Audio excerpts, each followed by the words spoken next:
Morning YouTube, what's going on?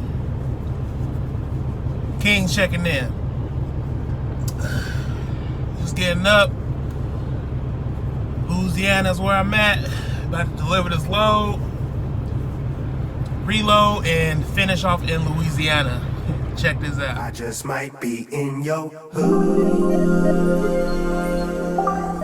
Fuck out of here, man. You dumbass niggas. You niggas is silly out here trying to look cute and shit, man. I just might be in your hood. Niggas wanna come and talk to me about all this dumb shit. This video I'm gonna talk about, can you make more money doing short runs? Yeah, I believe you can. Yeah, I believe you can. Before I get into that, I gotta pull over to this field out and see if they got some food at this Petro, at the P-Row. Give me something to eat. A lot of times I go, or they got the hot food, cause I know the buffet's been down a lot because of the COVID. Usually I get some out the hot box if I can, but I don't got something in my truck already, like meal prepper and stuff like that. I'm honestly trying to eat better. Well, it being breakfast time, I simply get something like some eggs and grits from the hot box, and like a biscuit white gravy, because I don't do pork or beef or none of that. I'll keep tuna packs in here, you know, and I'll just use one tuna pack for my protein and stuff like that, and make something out of nothing, you know what I mean? So I'm about to head over here to this field island and see what they got. Okay, I'm trying to front camera for the first time with this cell phone holder, since my other one broke. Like my first video, the other one broke. So if it's vibrating or shaking a little bit, let me know. If it's bothersome, I probably won't do it with this no more. But I'm just simply moving over. And yeah, I got a crack in the windshield. Pissed about that. Quick story, I was on the highway at 474 Peoria, Illinois, and I was actually letting a tractor trailer merge in front of me, trying to be nice and courteous. And that one tractor trailer I let merge in front of me ended up kicking up a rock. Oh, all these fill aisles is full. And it cracked my windshield further bottom to the right. And as the frigid cold weather, you know, was in that crack with the snow and all that, and the rain and warm and cold, and me turning my defrost on, it made it stretch this far across. But as far as DOT is concerned, it isn't illegal because it's not in my line of sight. So I'm just trying this to see how shaky it is. If this bothers your eyes, please comment and let me below, or comment below, let me know. On my end it looks shaky, so I'm assuming it is on yours too. Maybe it'll be more stable once you know, I edit the video or not. But I gotta go all the way around the fuel aisle and come back around, because for some reason at this truck stop, drivers come in, and you know how the petrol usually got let's say an east side and a west side of the fuel aisle. You know, everybody went to the east side of the fuel aisle and nobody went to the west side. So as you saw where I was parked at starting off, wasn't really much room for me to turn and go in there. So I don't mind going all the way back around. You know, I know some drivers, when they try to go and get to particular places like destinations, they'll panic and they'll do U-turns and back up or whatever the case is. Man, look, if it has another mile or even 5 miles to your trip just to go around and do it safely, do it safely. It is not that big of a deal. You're not going to lose that much money in fuel. You're not going to lose that much time. You know, whatever the case is, it's not that serious. All right, this fuel island's closed. They got the bag over the thing, so I shouldn't have to worry about nobody getting behind me or somebody calling me a bonehead for blocking the fuel island. But I'm definitely about to be going here. They do have a hot box, so yeah, I should be pretty good. So let's go in here and check this out. Alright people, yeah. I had to make sure I get my tea brewing. My little mug and all that. You know, I went to Walmart and bought one of those coffee pots for like $10. And I use that to brew my tea. So this is the good stuff I use. Chamomile, or you know, I might use like a digestive tea, you know, just for the metabolism purposes. And I try to keep a cup of that. I drink one in the morning, and sometimes I drink one at night in the truck, and it's kind of hard because it takes me like 2 hours to drink it because it's so hot. But that's one of the things I do. Another thing that I use is this Hemo. It's a dietary supplement. You know, it helps with like, I'm not even an advocate for it yet, and I just got to explain to me. But I hate to sound like I don't know what I'm talking about. But the way it was explained to me, it's great for people that have like ailments, or some people that just want more energy. Is definitely good for digestive.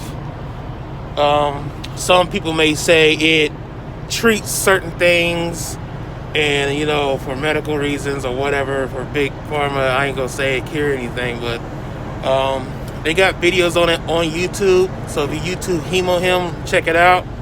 I actually ordered like 2 months supply of it, so I've been using it for maybe about 3 weeks now.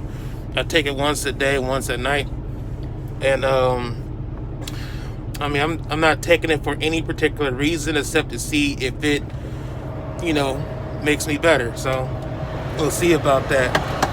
But let me get up out of this truck. If y'all want me to put links and like stuff like that of what I'm doing, what I'm using, let me know. I have absolutely no issue with that, because you know, I'll use all kind of stuff. I try, you know, different kinds of things out. So it's nothing to me. It's nothing to me. It's hot box. Got the hot box. Got the hot. Called the hot box. Got everything you need up in here. Everything you need. I don't need much. I don't either. Yeah. It looks like I'm getting plenty though. Yeah, a little bit of this, a little bit of that. All them eggs. Get me down the road. That's what I'm talking about. Oh, that look like sausage gravy. Man, I wonder if they got any white gravy. Oh well, it's all good. Alright, coming back in. I was actually gonna do my next part of this video while I was getting unloaded, but when I got to the receiver, they gonna ask me for driver assist. And you know, I didn't intend on doing it. I don't have a problem doing it, but I don't intend on doing it. When I book the load, if they on the rate con or on the front end, I don't even think about it, because I plan my day, you know, based off of what I already know, not what might happen sometimes. But luckily, I was prepared to do the driver assist. I had hazmat totes, and these suckers was heavy. Like, usually you'll have like a lot of hazmat totes to be like, you know, 42,000 pounds, but my load was actually 30,000, but it was only 8 totes. So that's like, you know, 3,800 pounds a tote. And the pallet jack that they gave me was broken. So it's kind of like it'll lift up the tote, but as soon as I put the handle up to push it, it'll go right back down. So I had to do like more pulling power than necessary. So that's why I was like, man, this is some BS. But fortunately, that happens. Contact the broker before you do anything, because if you wait till after you do it, and then had a call. So shout out to you, Dre, for reals. But yeah, so call the broker first before you do anything, because you wait till afterwards, it's harder for them to get it for you, and it don't look as, you know, valid, you know, because usually they contact the customer and say driver assist and then charge them an X amount of dollars. I got an extra $100 on top of the rate con, so I mean, that's cool to move 8 totes, but still, it's like, wow. But the other thing I was going to talk about, and I know I ain't even got into the video yet, but how I got here, like the last, I guess, 10 miles, more importantly, the last mile and a half, was not on the map for one. So as a trucker, you got to have some kind of a sense, a seventh sense, if you will. We already had six senses. I already have a seventh sense to kind of know where addresses are located at, especially I'm in Louisiana. I'm on the back road, a state route, and it's in the bushes and it's in the mud at that, which is kind of what I'm getting to. I'm in the mud. I had to drive down muddy roads to even get here. And it's one of them 50-50 chance routes where you can either go in this way or this way. And I didn't do this way. I went this way. Thankfully, I did that, because if I would have went the other way, it was more residential muddy, as opposed to like this being the only commercial business over here, and it's a shorter distance. So I'm gonna show y'all and commentate on my way back to the street, and I'm gonna get back at y'all. All right, so I'm back at y'all. I will show you this. So I'm at the receiver at the moment, just doing all my calls, and I'm pulling out. And I want y'all to check out what could potentially happen to you on an average day when you least expect it. One of the things I didn't know is that this is a 24-hour receiver. Had I known that, I would have did this last night. Had no problem whatsoever. Got it out the way, and I could have been sitting at my reload already. Yeah, I'm buckled up. You know, we safe around here. We safe around here. We buckled up, man. We buckled up. Open the gate, man. I'm trying to think who will come back here. Maybe it's a regulation. It being a hazmat facility, it's probably mandatory to be in some kind of a secured fence area. Possibly. But you can just tell by this terrain. Even when I was on their property, it's bigger than it looked from where I was just sitting at.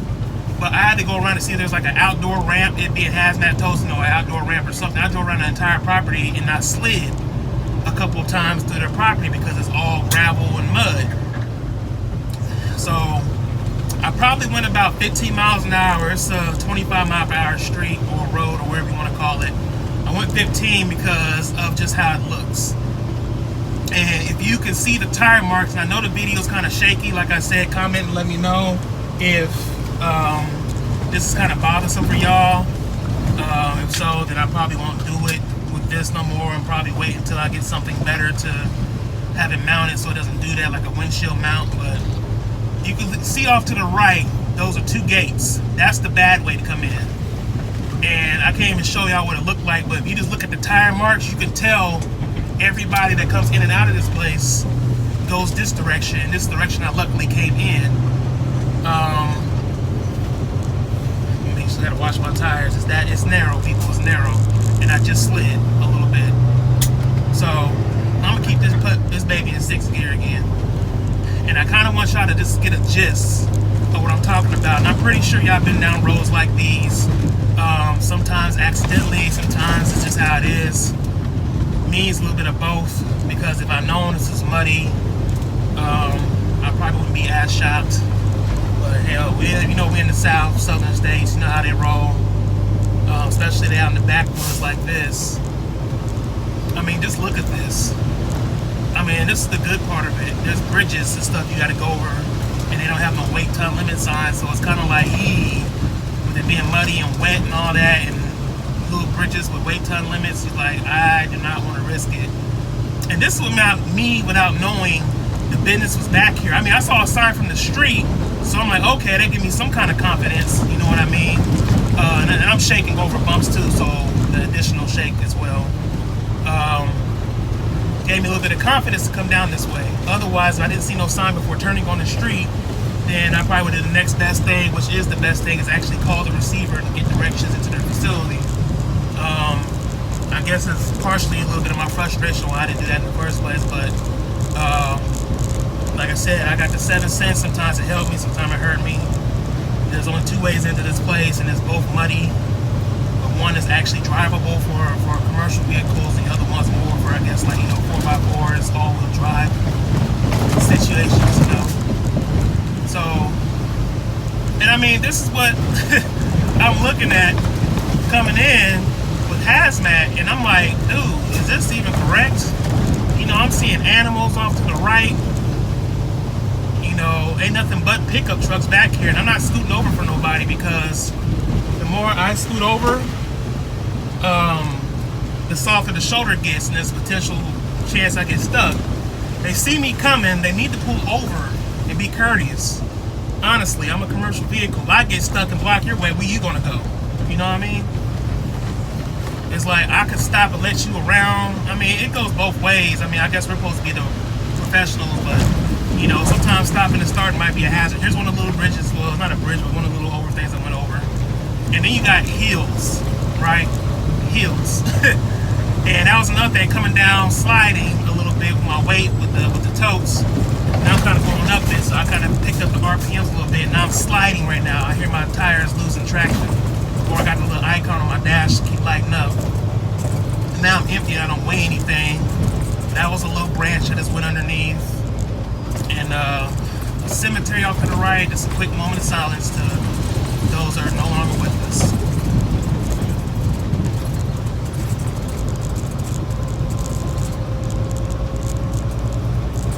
And yeah, so that's crazy. It's really crazy. But that's like, this is the mid part. I mean, it looked like this pretty much going all the way back out to the street. See, well, I got speed limit faster at this, 25 miles an hour. I didn't see that sign coming towards it, going the other way. So when I was going 15 miles, I'm going 15 miles an hour anyways, because it's just what I'm, you know, operating in, where I'm at and stuff like that. You gotta consider like people coming around the corners, so on and so forth. I just don't know why people live back here in these kind of places. Now look at this stretch. This is the stretch I first saw. I'm like, are you serious? I'm like, you know, usually when I see roads like this, before I even turn on them, sometimes you'll get lucky. You'll see like a semi truck come out of that street. Like, it'd be a regular residential street. And sometimes you just be like, I'm not sure if I can go down that street or if that's the correct way. But it's like when you see a semi truck or semi trucks come out or whatever the case is, you're like, oh yeah, I can go that way. Or even if it's like a low bridge, like 13.5, and you know you're in a tractor trailer that's 13.6, you'll sit there and be like, you see him going underneath it with no problem with a nice gap above him. You're like, oh, okay, I can fit underneath it, and then boom, you go underneath it, you know. But I'm up to the stop sign now. I'm coming to a complete stop, and I'm gonna come back at y'all later. All right, what's going on? What's going on? What a heck of a day, man. I mean, after everything I just seen, I'm at the end of my day now. I actually had a load booked where I'm delivering at right now, down here in Louisiana. And it's a direct shipper. You know how those go. Direct shippers is usually a surefire thing. You know what I'm saying? But then she's going to call me like 2-3 hours later and tell me that the pickup tomorrow has been rescheduled for the following day. Why do they do that? Why do they do that? Messes me all the way up. I mean, I almost had something booked after that, and that's what kind of makes it hard to kind of plan the week sometimes, because you don't know, direct shipper or not, you don't know if a load's going to cancel or change. I mean, it don't happen too frequently, from my opinion, for me, but it just like, there's a certain way I'm trying to move and groove, and I just can't stand it. But anyway, the short runs pay money. Yes. Yes, sir. Yes, sir. Yes, sir. Yes, sir. It does. It does. First load this week was only 250 miles from Texas to Louisiana, and that paid $1,400. The load I'm on now is Louisiana to Louisiana. I think it's only 186 miles. It pays $1,500. And had I had my reload, it would have went from Louisiana to Memphis. That was like $1,700, and then the reload I would have had from there, from Memphis to Dallas, was going to be like $2,200. So, or $2,400. I forgot about this accessorials. So yeah, I easily $3,600 that got canceled on me or changed. So it kind of sucks, but you can definitely make money doing short, depending on where you're out of. I mean, Texas is on fire. The Southeast, you know, Midwest, definitely on fire. You know, for a lot of people that don't know, you actually, like, loads that pick up in the same state and deliver in the same state typically pays more than it going out of state, because, you know, the state takes care of its own before everybody else. And that's just general rule of thumb. Sorry if I take my words, but I mean, the second thing after that would be regional. You know, Southern regional, Southeast regional, Midwest regional, the surrounding states. you know, they typically pay good as well. Just like, you know, if you just did state pick up and deliver in the same state. So I've been doing local since this year started, or more or less just kind of just in the same area. I haven't left within 500 miles of where I live since the beginning of this year. And honestly, every single one of my runs I've done has been less than 500 miles. And at the end of the week, I probably don't do more than 2,000 miles. And I didn't, you know, gross. I said gross. Hear what I said, gross. I grossed about 5,500, you know, on some good weeks around that area. I think one week I did 1,000 miles, and that's like right before that Texas freeze hit. And I grossed like 2,500. So, that was just one load, I guess. So whatever. Whatever. I was already headed home, so that was actually perfect the way I did that one. So it just depends on how you want to run. I mean, you can run all over. You know, it's about availability and timing. Timing is the big thing. It's the real big thing. It's timing. Be in the right place at the right time. And sometimes you got to take that short BS load or long BS load or heavy BS load, or you pick it up in the bushes, take it to somewhere else in the bushes on the bushes route load to really get to the area you want to be. You know what I'm saying? You can just follow. You could tell where the lows is kind of coming out of, just depending on how long you've been paying attention or how long you've been at Landstar. I mean, I'm sure the vets at Landstar know, and they got it locked, you know, where they don't even have to even go on the load board. They got people calling them, hey man, I got that same load you did last week. You know what I'm talking about. Stuff like that. I guess I get that sometimes too. I actually have one broker that does that for me when I'm, you know, coming out of the house. You know, he knows I don't really care to work through the day, you know, coming out of the house. So his load typically picks up at night, like 10:30 at night, and delivers at 2 in the morning. And that pays like a quick little 1,200, but it's a short run, like 200 miles. So I'm cool with that, just to get out the house and then, you know, do my little quick 7-10 split and then book my load the next day and get it moving like that. So you could definitely do it. Comment below, you know what I'm saying? If you do it or you don't do it, or you thinking about it, you know what I'm saying? But hate that it took this long to get to this part of the video, but I was just kind of trying something out at the same time. So don't forget to comment about how the video looked when I was driving, when it was mounted. I know I put like the Hemo hem in this video and stuff like that. So y'all want to know stuff about that, you know, comment below. I also do this too. I'm doing like a little quick 7-day cleanse or whatever. 2 to 3 tablets a day. This stuff hit real good. I also tried Dr. Sebi stuff. I actually am an advocate for Dr. Sebi. They just cost a little bit of cheese, you know what I'm talking about, for those cleansing packages. But they do the job, you hear me? They do the job. They do the job. They clean you out. First 3 days, be near a toilet. All I can say. First 3 days, it's very, very be near a toilet. And it gives you energy. I mean, I could talk about all kind of products. I mean, if y'all want me to kind of start bringing that kind of stuff up and be more in depth about it, let me know. But I'm about to call it a night. I'm on the PS4 right now on the game. You could probably hear it in the background. Until the next video. On another note, before I come out of this video, I just started an IG. For those who don't know, I just started it today. So if you want to follow me on IG, my IG name is Trucking with King, all lowercase, all together. Hey man, I put stuff on there too. I'm gonna start putting stuff on there. I might do my trucking stuff on there. Obviously, is what it's mainly for. I might put a little personal stuff on there as well. So follow me, you know, add me where the case is, holla at me. And you know, business is busy. You know I got to do that.